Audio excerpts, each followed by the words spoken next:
The Columbia Broadcasting System and its affiliated stations present Orson Welles and the Mercury Theater on the air in The War of the Worlds by H.G. Wells.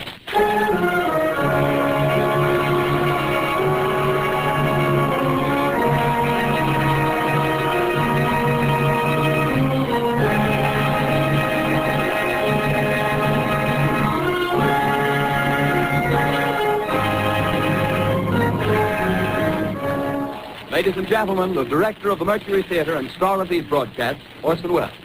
We know now that in the early years of the 20th century, this world was being watched closely by intelligences greater than man's, and yet as mortal as his own.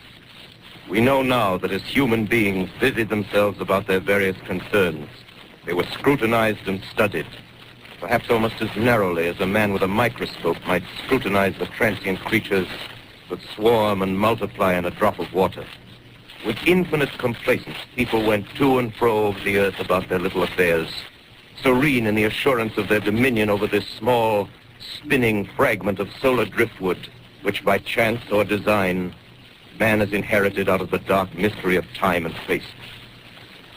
Yet across an immense ethereal gulf, minds that are to our minds as ours are to the beasts in the jungle, intellects, vast, cool, and unsympathetic, regarded this earth with envious eyes and slowly and surely drew their plans against us. In the 39th year of the 20th century came the Great Disillusionment. Near the end of October, business was better. The war scare was over. More men were back at work. Sales were picking up. On this particular evening, October 30th, the Crosley service estimated that 32 million people were listening in on radios. The next 24 hours, not much change in temperature. A slight atmospheric disturbance of undetermined origin is reported over Nova Scotia, causing a low-pressure area to move down rather rapidly over the northeastern states, bringing a forecast of rain accompanied by wind of light gale force. Maximum temperature 66, minimum 48. This weather report comes to you from the Government Weather Bureau. We take you now to the Meridian Room in the Hotel Park Plaza in downtown New York, where you will be entertained by the music of Raymond Raquello and his orchestra.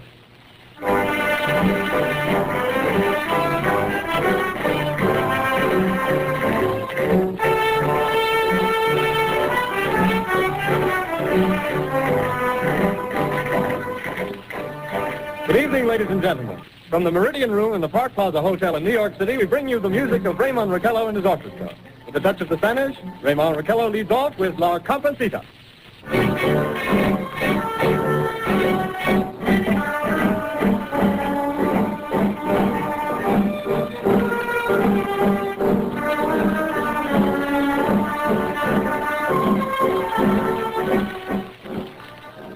Ladies and gentlemen, we interrupt our program of dance music to bring you a special bulletin from the Intercontinental Radio News. At 20 minutes before 8 Central Time, Professor Farrell of the Mount Jennings Observatory, Chicago, Illinois, reports observing several explosions of incandescent gas occurring at regular intervals on the planet Mars. The spectroscope indicates the gas to be hydrogen and moving toward the Earth with enormous velocity. Professor Pearson of the observatory at Princeton confirms Farrell's observation and describes the phenomenon as, quote, like a jet of blue flame shot from a gun, unquote. We now return you to the music of Raymond Raquello, playing for you in the Meridian Room of the Park Plaza Hotel, situated in downtown New York.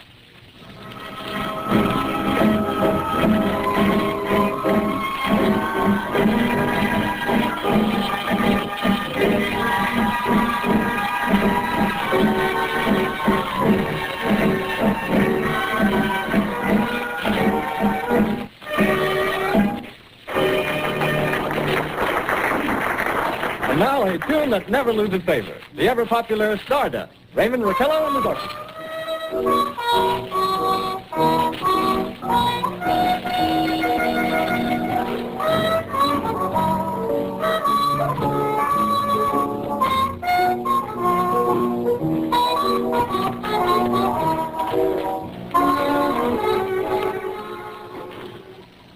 Ladies and gentlemen, following on the news given in our bulletin a moment ago, the Government Meteorological Bureau has requested the large observatories of the country to keep an astronomical watch on any further disturbances occurring on the planet Mars. Due to the unusual nature of this occurrence, we have arranged an interview with a noted astronomer, Professor Pearson, who will give us his views on this event. In a few moments, we will take you to the Princeton Observatory at Princeton, New Jersey. We return you until then to the music of Ramon Raquello and his orchestra.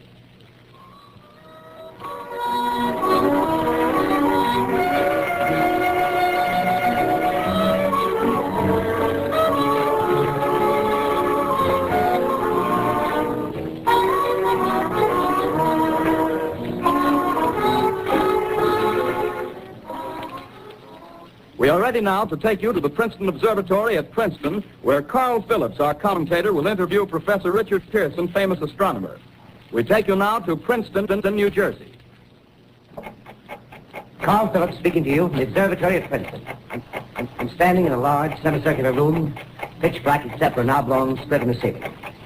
Through this opening, I can see a sprinkling of stars that cast a kind of frosty glow over the intricate mechanism of the huge telescope. The ticking sound you hear is the vibration of the clockwork. Professor Pearson stands directly above me on a small platform, peering through the giant lens. I ask you to be patient, ladies and gentlemen, during any delay that may arise during our interview. Besides the ceaseless watch of the heavens, Professor Pearson may be interrupted by telephone or other communications. During this period, he is in constant touch with the astronomical centers of the world. Professor, may I begin our questions? At any time, Mr. Phillips. Professor, would you please tell our radio audience exactly what you see as you observe the planet Mars through your telescope? Nothing unusual at the moment, Mr. Phillips. A red disk swimming in a blue sea. Transverse stripes across the disk. Quite distinct now because Mars happens to be at the point nearest the Earth, in opposition, as we call it. In your opinion, what do these transverse stripes signify, Professor? Not canals, I can assure you, Mr. Phillips. Although that's the popular conjecture of those who imagine Mars to be inhabited. From a scientific viewpoint, the stripes are merely the result of atmospheric conditions peculiar to the planet. Then you're quite convinced, as a scientist, that living intelligence as we know it does not exist on Mars? I'd say the chances against it are 1,000 to 1. And yet, how do you account for these gas eruptions occurring on the surface of the planet at regular intervals? Phillips, I cannot account for it. By the way, Professor, for the benefit of our listeners, how far is Mars from the Earth? Approximately 40 million miles. Well, that seems a safe enough distance. Just a moment, ladies and gentlemen. Someone has just handed Professor Pearson a message. While he reads it, let me remind you that we are speaking to you from the observatory in Princeton, New Jersey, where we are interviewing the world-famous astronomer, Professor Pearson. One moment, please. Professor Pearson has passed me a message which he has just received. Professor, may I read the message to the listening audience? Certainly, Mr. Phillips. Ladies and gentlemen, I shall read you a wire addressed to Professor Pearson from Dr. Gray of the Natural History Museum, New York. Quote, 9:15 p.m. Eastern Standard Time. Seismograph registered shock of almost earthquake intensity occurring within a radius of 20 miles of Princeton. Please investigate. Signed, Lloyd Gray, Chief of Astronomical Division. Unquote. Professor Pearson, could this occurrence possibly have something to do with the disturbances observed on the planet Mars? Hardly, Mr. Phillips. This is probably a meteorite of unusual size, and its arrival at this particular time is merely a coincidence. However, we shall conduct a search as soon as daylight permits. Thank you, Professor. Ladies and gentlemen, for the past 10 minutes, we've been speaking to you from the observatory at Princeton, bringing you a special interview with Professor Pearson, noted astronomer. This is Carl Phillips speaking. We are returning you now to our New York studio.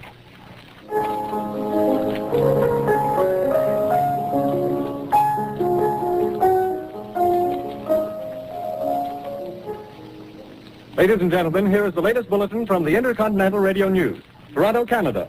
Professor Morse of Macmillan University reports observing a total of 3 explosions on the planet Mars between the hours of 7:45 p.m. and 9:20 p.m. Eastern Standard Time. This confirms earlier reports received from American observatories. Now, nearer home, comes a special bulletin from Trenton, New Jersey. It is reported that at 8:50 p.m., a huge flaming object, believed to be a meteorite, fell on a farm in the neighborhood of Grover's Mill, New Jersey, 22 miles from Trenton. The flash in the sky was visible within a radius of several hundred miles, and the noise of the impact was heard as far north as Elizabeth. We have dispatched a special mobile unit to the scene, and we'll have our commentator, Carl Phillips, give you a word picture of the scene as soon as he can reach there from Princeton. In the meantime, we take you to the Hotel Martinet in Brooklyn, where Bobby Millett and his orchestra are offering a program of dance music.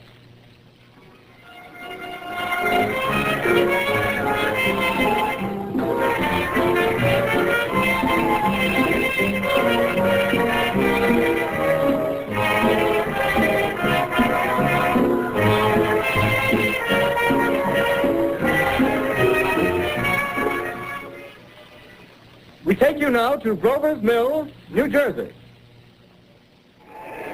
Ladies and gentlemen, this is Carl Phillips again, out at the Wilmot Farm, Grover's Mill, New Jersey. Professor Pearson and myself made the 11 miles from Princeton in 10 minutes. Well, I hardly know where to begin. Painfully, your word takes with a strange scene before my eyes, like something out of a modern Arabian Nights. Well, I just got here. I haven't had a chance to look around yet. I guess that's it. Yes, I guess that's the thing directly in front of me, half buried in a vast pit. Must have struck with terrific force. The ground is covered with splinters of a tree. It must have struck on its way down. But I can see the object itself doesn't look very much like a meteor. At least not the meteors I've seen. It looks more like a huge cylinder. Has a diameter of, what would you say, Professor Pearson? What's that? What would you say, what's the diameter of this? About 30 yards. About 30 yards. The metal on the sheath is, well, I've never seen anything like it. The color is sort of yellowish white. It's curious. Spectators now are pressing close to the object in spite of the efforts of the police to keep them back, getting in front of my line. Would you mind standing one side, please, while the police pushing the crowd back? Here's Mr. Wilmot, owner of the farm here. He may have some interesting facts to add. Mr. Wilmot, would you please tell the radio audience as much as you remember of this rather unusual visitor that stopped in your backyard? Step closer, please. Ladies and gentlemen, this is Mr. Wilmot. Well, I was listening to the radio. Closer and louder, please. Pardon me? Louder, please, closer. Yes. I was listening to the radio and kind of drowsy. That professor fellow was talking about Mars, so I was half dozing and half... Yes, Mr. Wilmot, and then what happened? Well, as I was saying, I was listening to the radio, kind of halfway. Yes, Mr. Wilmot, and then you saw something. Well, not first off. I heard something. And what did you hear? Hissing sound like this. Kind of like a 4th of July rocket. Yes, then what? I turned my head out the window and would have sworn I was asleep and dreaming. Yes? I seen a kind of greenish streak and then zingo. Something smacked the ground, knocked me clear out of my chair. Well, were you frightened, Mr. Wilmot? Well, I ain't quite sure. I reckon I was kind of riled. Well, thank you, Mr. Wilmot. Thank you very much. You want me to tell No, that's quite all right. That's plenty. Ladies and gentlemen, you've just heard Mr. Wilmot, owner of the farm where this thing has fallen. I wish I could convey the atmosphere, the background of this fantastic scene. Hundreds of cars are parked in a field in back of us, and the police are trying to rope off the roadway leading into the farm, but it's no use. They're breaking right through. Car's headlights throw an enormous spotlight on the pit where the object's half buried. Now, some of the more daring souls now are venturing near the edge. Their silhouettes stand out against the metal sheen. One man wants to touch the thing. He's having an argument with the policeman. The policeman wins. Now, ladies and gentlemen, there's something I haven't mentioned in all this excitement, but it's becoming more distinct. Perhaps you've caught it already on your radio. Listen, please. Do you hear it? The curious humming sound that seems to come from inside the object. I'll move the microphone nearer. Here. Now, we're not more than 25 feet away. Can you hear it now? Professor Pearson? Yes, can you tell us the meaning of that scraping noise inside the thing? Possibly the unequal cooling of its surface. I say, do you still think it's a meteor, Professor? I don't know what to think. The metal casing is definitely extraterrestrial. Not found on this Earth. Friction with the Earth's atmosphere usually tears holes in a meteorite. This thing is smooth, and you can see its cylindrical Just a minute. shape. Something happening. Ladies and gentlemen, this is terrific. This end of the thing is beginning to flake off. The top is beginning to rotate like a screw, and this thing must be hollow. He's moving. Keep those things back. Keep those idiots back. Take off. The top flew. Go down. Stand back. Ladies and gentlemen, this is the most terrifying thing I've ever witnessed. Wait a minute. Something I can see coming out of that black hole, two luminous discs. The eyes, it might be a face, might be almost... Good heavens, something wriggling out of the shadow like a gray snake. Now it's another one, and another one, and another one. They look like tentacles to me. Oh, yeah, I can see the thing's body now. It's large as a bear. It glistens like wet leather, but that face, ladies and gentlemen, it's indescribable. I can hardly force myself to keep looking at it. It's so awful. The eyes are black, and they gleam like a serpent. The mouth is kind of V-shaped with saliva dripping from its rimless lips. It seems to quiver and pulsate. The monster, or whatever it is, can hardly move. It seems weighed down by possibly gravity or something. The thing's rising up now, and the crowd falls back. They see plenty. The most extraordinary experience, ladies and gentlemen. I can't find words. Well, I'll pull this microphone with me as I talk. I'll have to stop the description until I can take a new position. Hold on, will you, please? I'll be right back in a minute.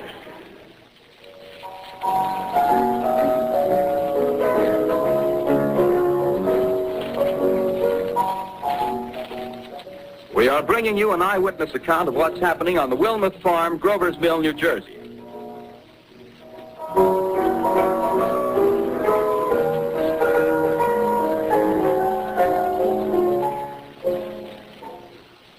We now return you to Carl Phillips at Grover's Mill.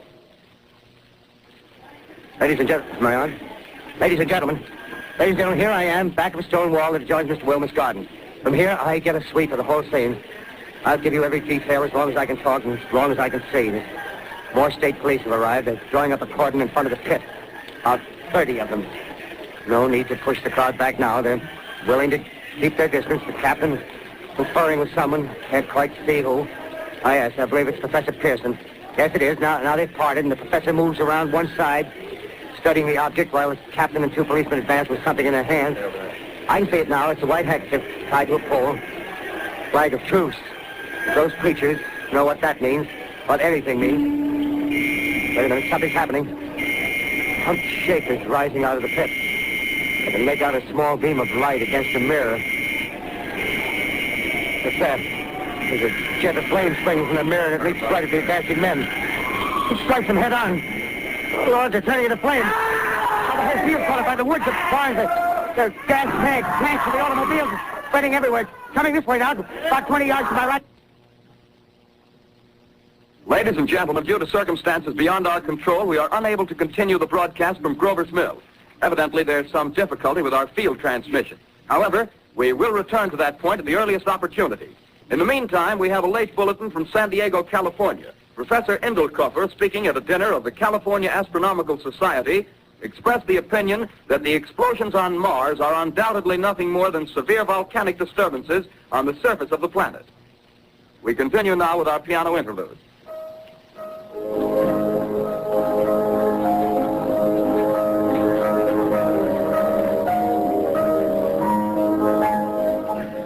Ladies and gentlemen, I've just been handed a message that came in from Grover's Mill by telephone. Just one moment, please. At least 40 people, including 6 state troopers, lie dead in a field east of the village of Grover's Mill.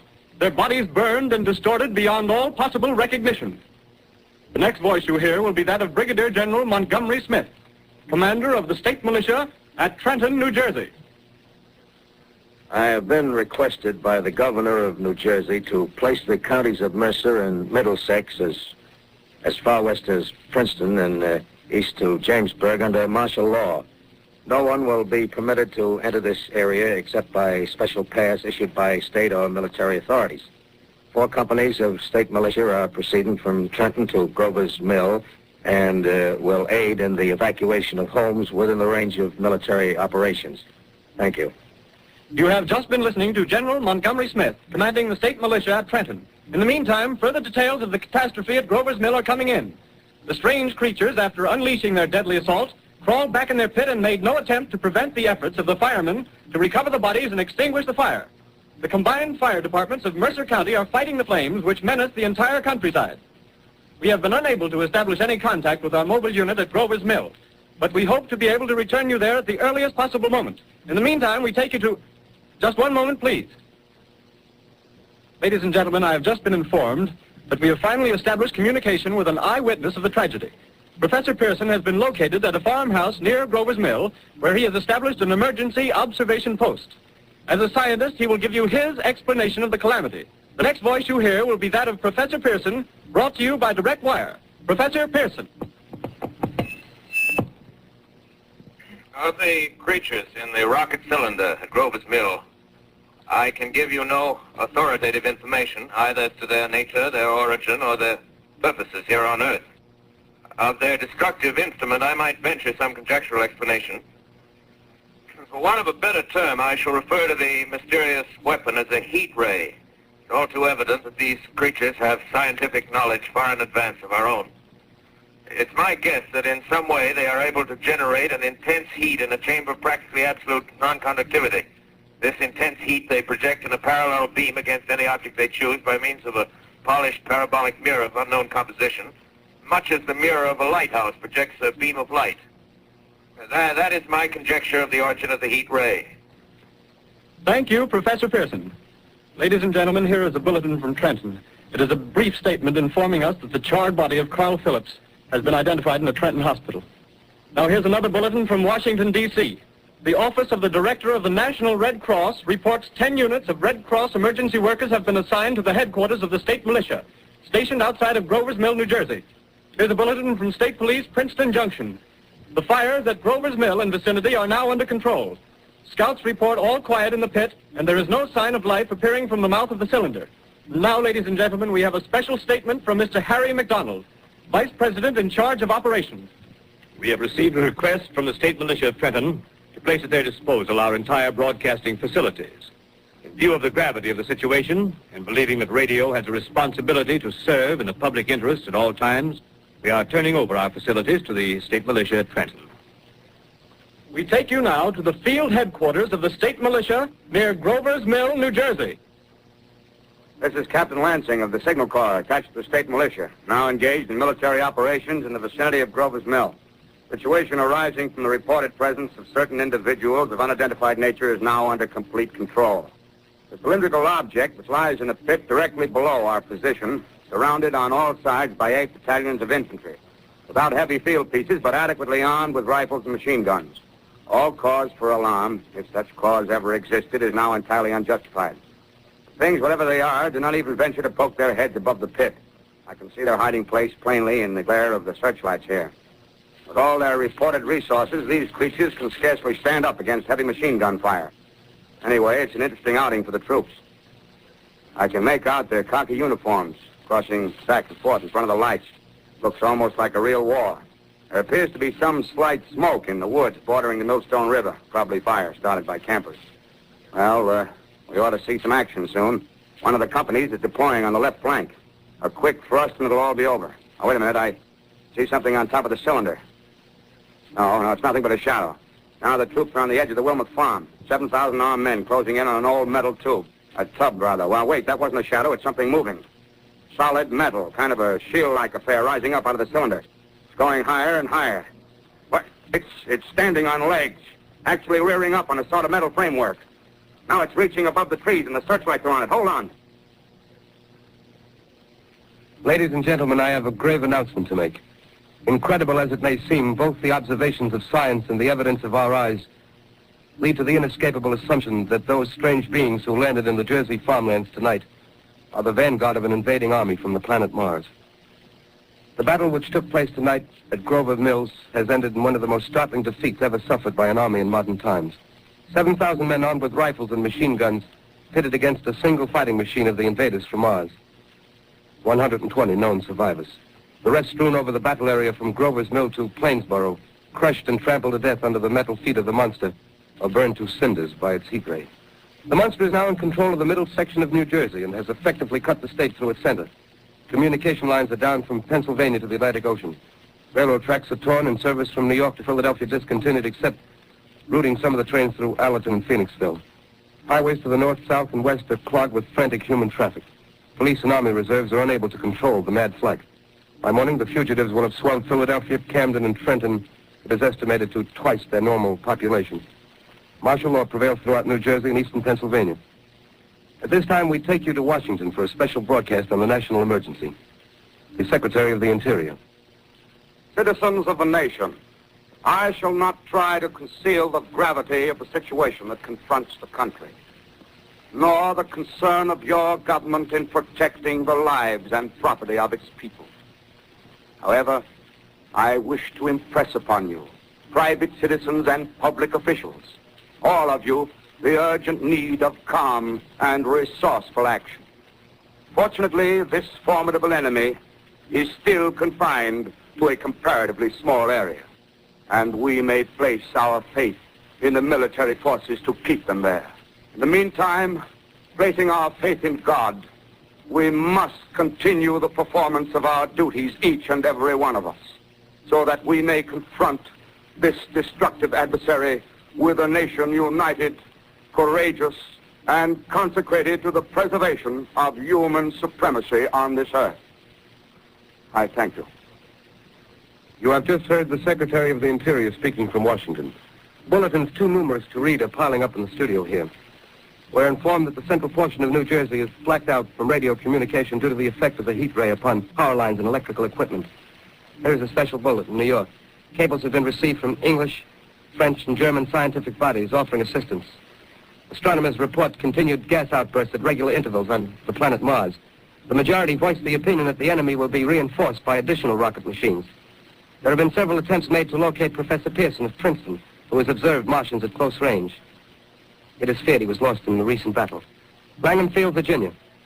Scouting planes report 3 Martian machines visible above treetops, moving north toward Somerville with population fleeing ahead of them. The heat ray is not in use, although advancing at express train speed.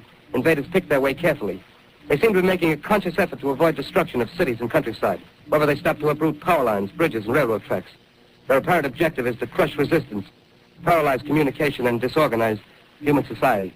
Here is a bulletin from Basking Ridge, New Jersey. Coon hunters have stumbled on a second cylinder similar to the first, embedded in the Great Swamp 20 miles south of Morristown. Army field pieces are proceeding from Newark to blow up the second invading unit before the cylinder can be opened and the fighting machine rigged. They are taking up a position in the foothills of Watchung Mountains. Another bulletin from Langham Field, Virginia. Scouting planes report enemy machines, now 3 in number, increasing speed northward, kicking over houses and trees in their evident haste to form a conjunction with their allies south of Morristown. Machines also sighted by telephone operator east of Middlesex within 10 miles of Plainfield. Here's a bulletin from Winston-Field, Long Island. A fleet of Army bombers carrying heavy explosives flying north in pursuit of enemy. Scouting planes act as guides. They keep the speeding enemy in sight. Just a moment, please, ladies and gentlemen. We've run special wires to the artillery line and adjacent villages to give you direct reports from the zone of the advancing enemy. First, we take you to the battery of the 22nd Field Artillery, located in the Watchung Mountains. Range 32 meters. 32 meters. Projection 39 degrees. 39 degrees. Fire! 140 yards to the right, sir. Ship range 31 meters. 31 meters. Projection 37 degrees. 37 degrees. Fire! Hit, sir. Got the tripod of one of them. That's off. The others are trying to repair it. Quick, get the range. Ship 30 meters. 30 meters. Projection 27 degrees. 27 degrees. Fire! Can't see the shell lamp, sir. Letting off a smoke. What is it? Black smoke, sir. Moving this way. Flying close to the ground. Moving fast. Put on gas mask. Get ready to fire. Ship to 24 meters. 24 meters. Projection 24 degrees. 24 degrees. Fire. Still can't see, sir. Smoke's coming nearer. Get the range. 50 meters. 23 meters. 43 meters. Projection 22 degrees. 22 degrees.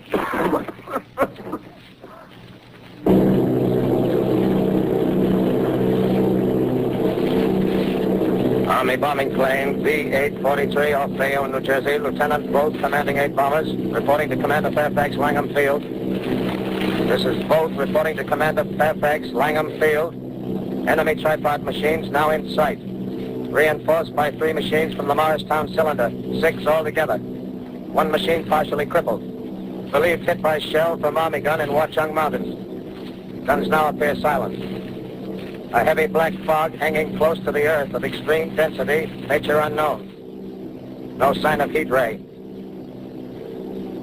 Enemy now turns east, crossing Passaic River in the Jersey marshes. Another straddles the Pulaski Skyway. Evident objective is New York City. They're pushing down a high-tension power station. Machines are close together now, and we're ready to attack. Planes circling, ready to strike. 1,000 yards, and we'll be over the first. 800 yards. 600.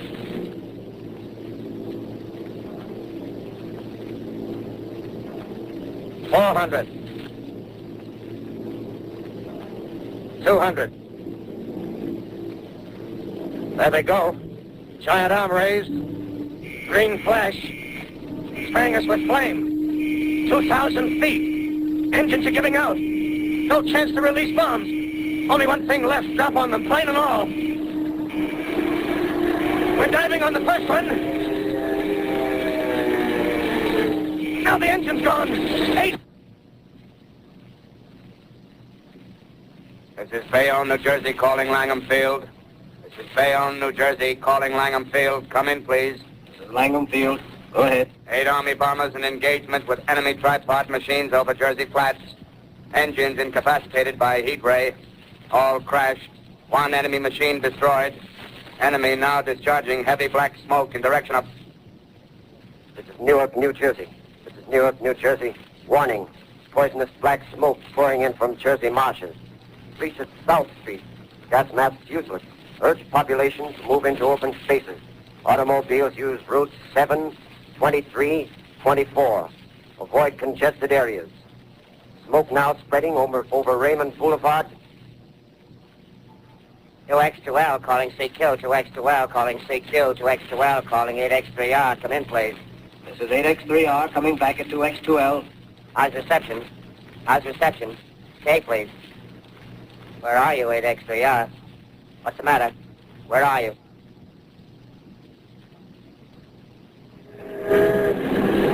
I'm speaking from the roof of Broadcasting Building. I'm speaking from the roof of Broadcasting Building, New York City. The bells you hear are ringing to warn the people to evacuate the city as the Martians approach. Estimated in the last 2 hours, 3 million people have moved out along the roads to the north. Hutchison River Parkway still kept open for motor traffic. Avoid bridges to Long Island, hopelessly jammed. All communication with Jersey Shore closed 10 minutes ago. No more defenses. Our army is wiped out. Artillery, Air Force, everything wiped out. This may be the last broadcast. We'll stay here to the end. People are holding service here below us in the cathedral. Now I look down the harbor, all manner of boats, overloaded with fleeing population pulling out from docks. Streets are all jammed. Noise and crowds like New Year's Eve in city. Wait a minute, the enemy's now in sight above the palisades. Five great machines. First one is crossing the river. I can see it from here, wading the Hudson like a man wading through a brook. A bulletin is handed me. Martian cylinders are falling all over the country. One outside of Buffalo, one in Chicago, St. Louis. Seem to be time and space. Now the first machine reaches the shore. He stands watching, looking over the city. Steel cowlish head is even with the skyscrapers. He waits for the others. They rise like a line of new towers on the city's west side. Now they're lifting their metal hands. This is the end now. Smoke comes out, black smoke drifting over the city. People in the streets see it now. They're running toward the East River, thousands of them, dropping in like rats. Now the smoke spreading faster. It's reached Times Square. People are trying to run away from it, but it's no use. They're falling like flies. Now the smoke's crossing 6th Avenue. 5th Avenue. 100 yards away. It's 50 feet.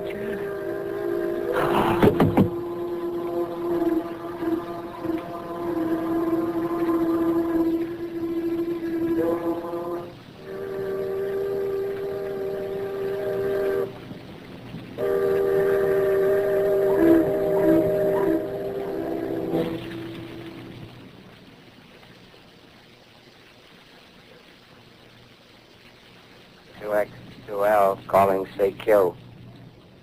2X2L calling CQ.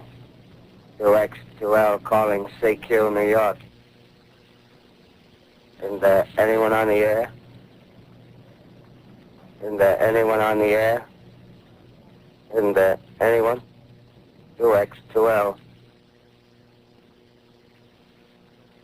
You are listening to a CBS presentation of Orson Welles and the Mercury Theater on the Air in an original dramatization of The War of the Worlds by H.G. Wells. The performance will continue after a brief intermission. This is the Columbia Broadcasting System. The War of the Worlds by H.G. Wells, starring Orson Welles and the Mercury Theater on the Air.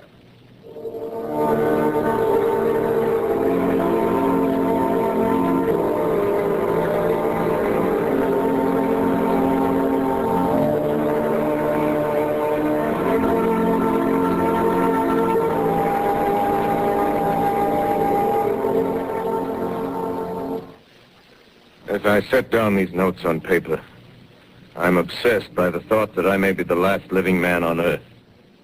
I've been hiding in this empty house near Grover's Mill, a small island of daylight cut off by the black smoke from the rest of the world. All that happened before the arrival of these monstrous creatures in the world now seems part of another life. A life that has no continuity with the present.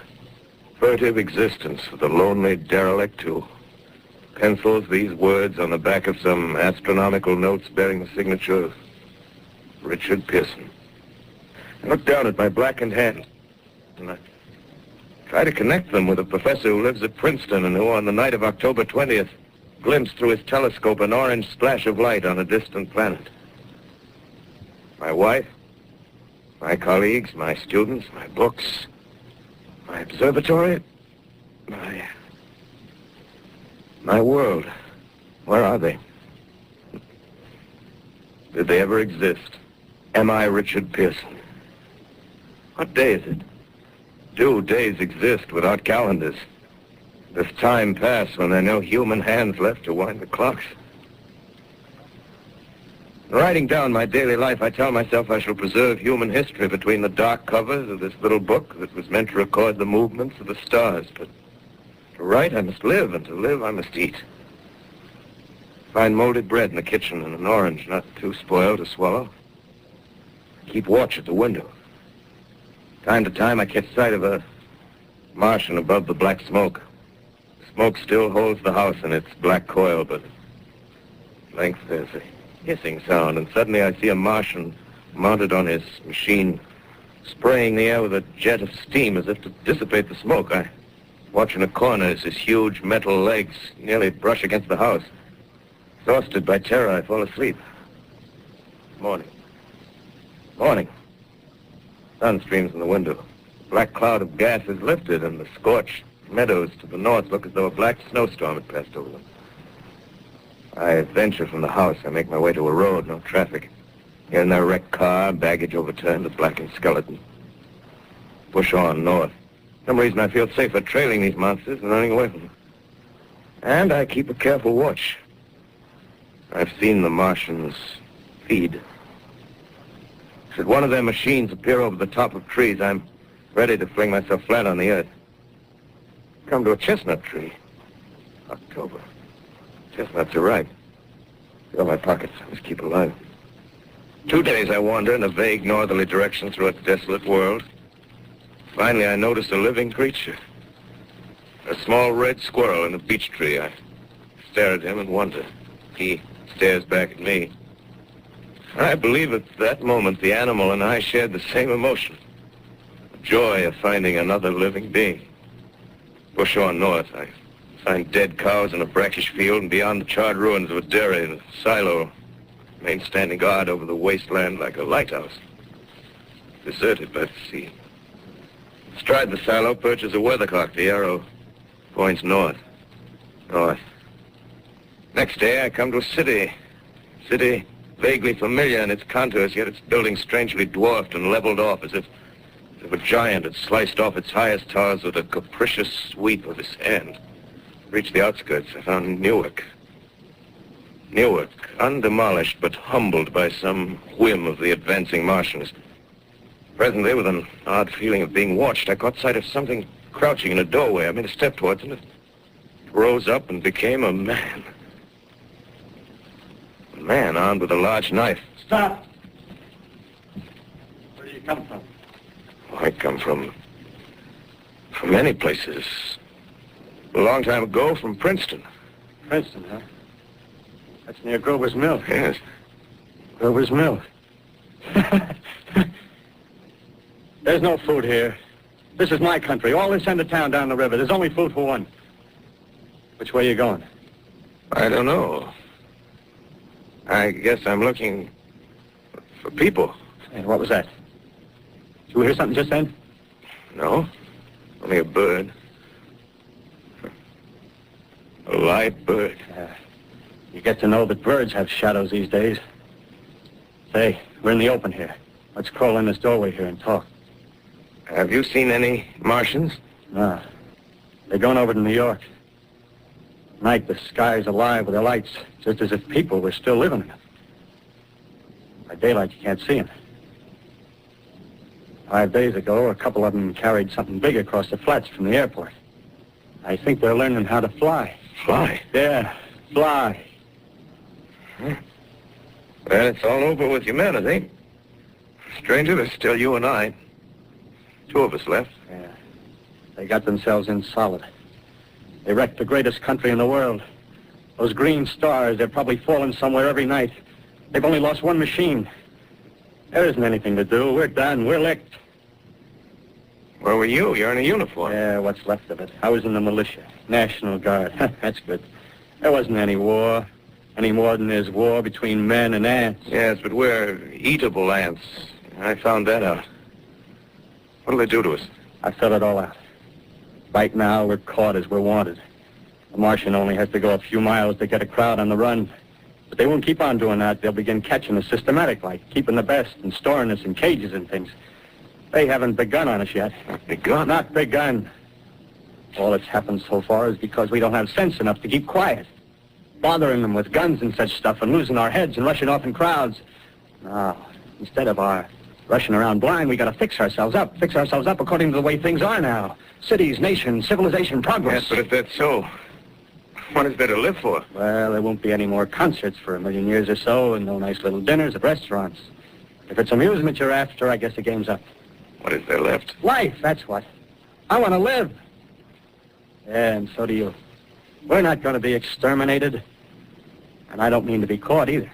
Tamed and fattened and bred like an ox. What are you going to do? I'm going on. Right under their feet. I got a plan. We men, as men, we're finished. We don't know enough. We got to learn plenty before we got a chance. We've got to live and keep free while we learn, see? I've thought it all out, see? Well, tell me the rest. Well, it isn't all of us that are made for wild beasts. That's what it got to. That's what it got to be. That's why I watched you. Watched you. All those little office workers that used to live in these houses. They be no good. They haven't any stuff in them. They used to run off to work. I've seen hundreds of them running to catch their commuter's train in the morning, afraid they'd get canned if they didn't. Running back at night, afraid they wouldn't be in time for dinner. Lives insured and a little invested in case of accidents. Yeah, and on Sundays, worried about the hereafter. Well, the Martians, they'll be a godsend for those guys. Nice, roomy cages, good food, careful breeding, no worries. Yeah, after a week or so of chasing around the fields on empty stomachs, they'll come and be glad to be caught. You've thought it all out, haven't you? Sure, you bet I have. That isn't all. These Martians are going to make pets of some of them. Train them to do tricks. Who knows, get sentimental over the pet boy who grew up and had to be killed. Yeah, and some maybe, they'll train to hunt us. Oh, no, it's impossible. Human. Yes, they will. There's men who do it gladly. If one of them ever comes after me, by... In the meantime, you and I and others like us, where are we to live when the Martians own the Earth? I got it all figured out. Live underground. I've been thinking about the sewers. Under New York, there are miles and miles of them. The main ones, they're big enough for anybody. And there's cellars, vaults, underground storerooms, railway tunnels, subways. You begin to see, huh? We got a bunch of strong men together. No weak. That rubbish, out. As you meant me to go. All right. Give you a chance, didn't I? Won't quarrel about that. Go on. Well, we got to make safe places for us to stay in, see? Get all the books we can. Science books. That's where men like you come in, see? We raid the museums. We'll even spy on the Martians. May not be so much we have to learn before... Listen, just imagine this. 4 or 5 of their own fighting machines suddenly start off. Heat rays right and left. Not a Martian in them. Not a Martian in them, see? But men. Men who've learned the way how. Naively in our time. Gee. Imagine having one of them lovely things with a heat ray wide and free. We'd turn it on Martians. We'd turn it on men. We'd bring everybody down on their knees. That's your plan. Yeah. You. Me. A few more of us. We'd own the world. I see. Hey. Hey, what's the matter? Where are you going? Not to your world. Bye, stranger. Well, after parting with the artilleryman, I came at last to the Holland Tunnel, entered that silent tube. Anxious to know the fate of the great city on the other side of the Hudson. Cautiously, I came out of the tunnel and made my way up Canal Street. Reached 14th Street, and there again were black powder and several bodies and an evil, ominous smell from the gratings of the cellars of some of the houses. I wandered up through the 30s and 40s, stood alone on Times Square, caught sight of a lean dog running down 7th Avenue with a piece of dark brown meat in his jaws and a pack of starving mongrels at his heels. Made a wide circle around me as though he feared I might prove a fresh competitor. Walked up Broadway in the direction of that strange powder, past silent shop windows, displaying their mute wares to empty sidewalks. Past the Capitol Theater, silent, dark. Past a shooting gallery where a row of empty guns faced an arrested line of wooden ducks. Near Columbus Circle, I noticed models of 1939 motor cars in the showrooms facing empty streets. Over the top of the General Motors building, I watched a flock of black birds circling in the sky. Hurried on. Suddenly, I caught sight of the hood of a Martian machine, standing somewhere in Central Park, gleaming in the late afternoon sun. An insane idea. I rushed recklessly across Columbus Circle and into the park. I climbed a small hill above the pond at 60th Street, and from there I could see standing in a silent row along the mall 19 of those great metal titans, their cowls empty, their steel arms hanging listlessly by their sides. I looked in vain for the monsters that inhabit those machines. Suddenly, my eyes were attracted to the immense flock of black birds that hovered directly below me. They circled to the ground. And there before my eyes, stark and silent, lay the Martians with the hungry birds pecking and tearing brown shreds of flesh from their dead bodies. Later, when their bodies were examined in laboratories, it was found that they were killed by the putrefactive and diseased bacteria against which their systems were unprepared. Slain, after all, man's defenses had failed by the humblest thing that God, His wisdom, has put upon this earth. Before the cylinder fell, there was a general persuasion that through all the deep of space, no life existed beyond the petty surface of our minute sphere. Now we see further. Dim and wonderful is the vision I've conjured up in my mind of life spreading slowly from this little seedbed of the solar system throughout the inanimate vastnesses of sidereal space. But a remote dream, maybe that the destruction of the Martians is only a reprieve to them and not to us. The future ordained, perhaps. Strange it now seems to sit in my peaceful study in Princeton, writing down this last chapter of the record, begun at a deserted farm in Grover's Mill. Strange to watch children playing in the streets. Strange to see young people strolling on the green where the new spring grass heals the last black scars of a bruised earth. Strange to watch the sightseers enter the museum where the disassembled parts of a Martian machine are kept on public view. Strange when I recall the time when I first saw it. Bright and clean-cut, hard and silent under the dawn of that last great day.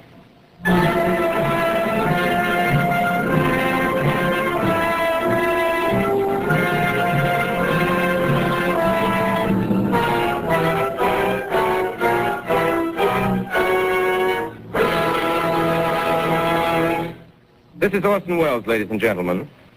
Out of character, to assure you that the War of the Worlds has no further significance than as the holiday offering it was intended to be.